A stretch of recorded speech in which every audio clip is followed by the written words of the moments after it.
This video is all about bokeh, or should that be bokeh? Or maybe it's bokeh. Whatever this word is, doesn't matter how you pronounce it, it's what you do when you understand what it does that really matters. And this time of year is perfect because we've got lots of these Christmas lights. Pinpoints of light will allow you to get those bokeh balls that we all are looking for in our photos. Now, to achieve that today, I've got three different lenses. I've got the OMSYSTEM 25mm f1.2 Pro, the 45mm f1.8, and the 45mm f1.2 Pro. Now, there are several factors that will influence the size and shape of your bokeh balls. The first one is how close your camera can focus to your subject. So all of these will focus pretty close. So let's get a subject in. And of course, being Christmas, we need something nice and festive. So I've got, well, nice little bauble. That should look really good. Next, it's going to be the focal length. The longer the focal length, the better. So in that case, I think we can probably get rid of the 25mm f1.2 Pro. Then it's going to be aperture. And the smaller the aperture number, the F number, the bigger your bokeh balls will be. So sadly, that means the 1.8 is going to go as well. So today, my lens of choice is going to be the 45mm f1.2 Pro lens.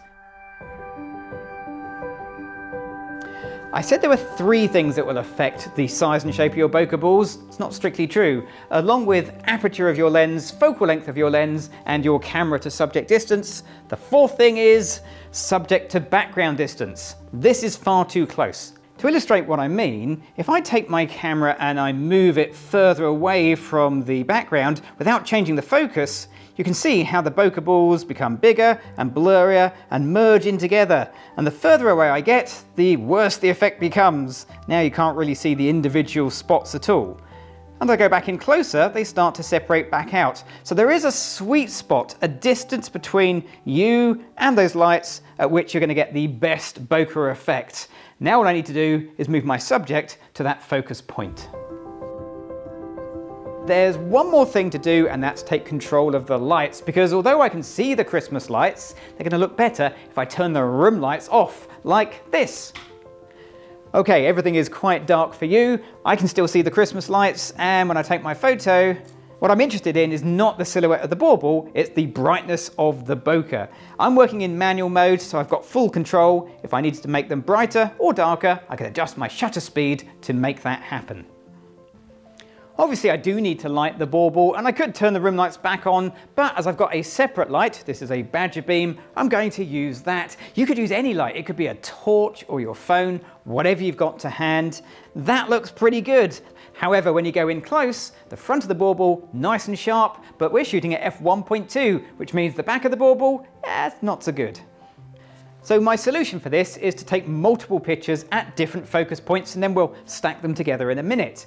Now, to do that on my Olympus OMD EM1 Mark III, I'm going to use focus bracketing. So I will go into my menu, go to shooting menu number 2 and bracketing, then go across, all the way down to focus bracketing, across and across again. And here I can set this up. I'm going to set the number of shots as 6 and the focus differential as 6.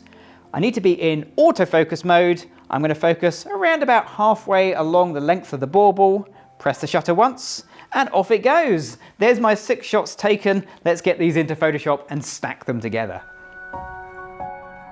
Stacking these images in Photoshop is surprisingly easy. All you have to do is go to File, Scripts, Load Files into Stack, click on the Add Open Files, and click OK. That'll add all 5 images, I didn't need the 6th image, into a brand new image, each one as a separate layer. Hold the Shift key, click on the lower layer so they're all selected, and then go to Edit, Auto Blend Layers. Stack images and seamless tones and colours need to be ticked. Click OK, and that's it. It'll start stacking the images for you automatically. Of course, as the focus point shifted, so the bokeh shape changed, and when it comes to stacking images, that can show. So the simple fix for this is to get the very last image that I shot, and then go to Select and All, Edit and Copy, then go back to the main stacked image, choose Edit and Paste, Layer, Layer Mask, Hide All, and then get a paintbrush, making sure that my foreground colour is white, and any areas of slightly dodgy bokeh I can just remove and tidy up with a few clicks of the mouse, just like that.